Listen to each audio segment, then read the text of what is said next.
बच्चों आज की वीडियो में हम बात करने वाले थर्मल प्रॉपर्टीज ऑफ मैटर के एक बहुत ही इंपॉर्टेंट कॉन्सेप्ट की जो है thermal conductivity.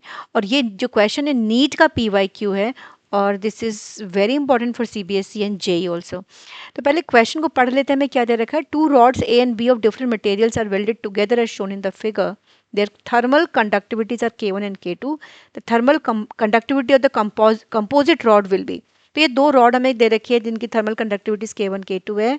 T1 T2 temperature पर मेंटेन कर रखा है और उनकी जो लेंथ है ना वो D है। अब हमें निकालना है इनका जो टोटल कंडक्टिविटी होगा वो क्या होगा, राइट। हमने पढ़ा है, we know that charge flows in a circuit due to the potential difference, ठीक है, between the two points.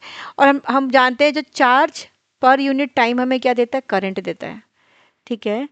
Similarly heat flows in a circuit due to, और a conductor due to temperature difference. हम यही बोलेंगे ना, heat flows in a conductor due to temperature difference. Temperature difference की वजह से जब दो पॉइंट्स की वजह से हीट फ्लो कर रहा है, इसका मतलब flow of heat per unit time.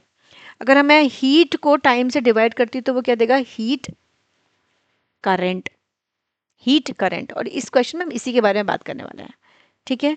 तो यहाँ पर हम इसको कर लेते हैं, हीट करंट की बात करेंगे, H equal to Q by T. और अगर हम फॉर्मूला, हमें मालूम है हीट करंट का फॉर्मूला हम अगर लिखते हैं, this is heat per unit time, तो यहाँ पर हमारे पास क्यू बाई टी कितना आ गया, के ए T1 minus T2 divided by D, distance between the two ends of the conductor. तो यहाँ पर के कोफिशिएंट ऑफ थर्मल कंडक्टिविटी है, ए एरिया है, T1 minus T2 temperature difference हो गया, and D is the distance between the two ends of the conductor. तो यहाँ पर रॉड्स हमने कैसे रखे हुए, साइड बाय साइड रखा है। तो यहाँ पर हमें मालूम है उनको जो हीट होगा दोनों रॉड से पैरेलल पाथ में फ्लो करेगी। और पैरेलल कॉम्बिनेशन में एक चीज़ ध्यान रखनी है, जो टेम्परेचर डिफरेंस होता है ना T1 माइनस T2, ये सेम होता है, ठीक है। ये पैरेलल कॉम्बिनेशन के लिए हम बात कर रहे हैं। हम मान के चलते हैं कि दोनों की जैसे दे रखा है D, सो लेंथ दोनों रॉड की सेम है। अगर हम दोनों रॉड्स का एरिया सेम मान लेते हैं तो what will the total heat current, this heat current will be H1 plus H2, यही होगा। तो H1 प्लस H2 की वैल्यू रख देते हैं by using this formula. So this can be written as K1, area A है हमारे पास, T1 minus T2 divided by D, plus K2 A T1 minus T2 divided by D। इसको simplify कर लेते हैं।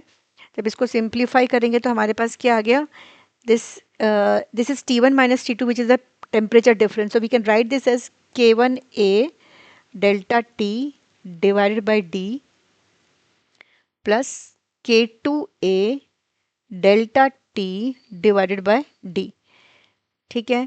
और इसको कॉमन ले लेते हैं हम, तो ये आ गया हमारे पास A delta T divided by D और in bracket K1 plus K2।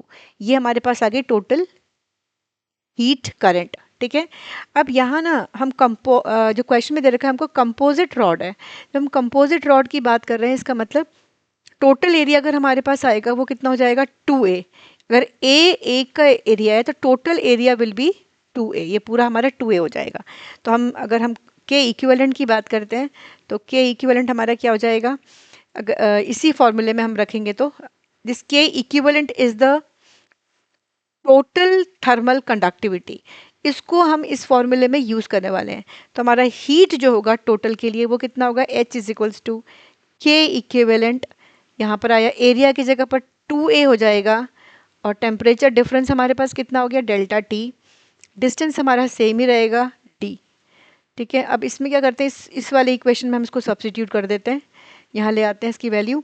तो हम लिख सकते हैं के equivalent 2A delta T divided by D, and this is equals to this value, A delta T K1 plus K2 divided by D। कुछ values cancel हो जाती है हमारी, ये D कैंसिल हो गया, A कैंसिल हो गया, डेल्टा T कैंसिल हो गया, तो हमें क्या मिला, तो फाइनल एक्सप्रेशन आप देखोगे इधर K इक्विवेलेंट और 2B है, और this is K1 plus K2। तो इसकी वैल्यू हम लिख लेते हैं, तो ये कितना आया हमारे पास, यहाँ से हम लिखते हैं तो okay, so let us write down the value. ये आया हमारे को के equivalent, this is K1 plus K2 by 2। तो let us check the option. कोई ऑप्शन हमारे पास है यहाँ पर? ये फर्स्ट नहीं है, सेकेंड ऑप्शन भी नहीं है, थर्ड भी नहीं है। Yes, last option is the correct option. Answer we are getting K1 plus K2 by 2 as the equivalent conductivity, thermal conductivity of the composite rod. तो I think the concept is clear to everyone। और ऐसे ही interesting physics concept के लिए physics wave को like subscribe ज़रूर करें।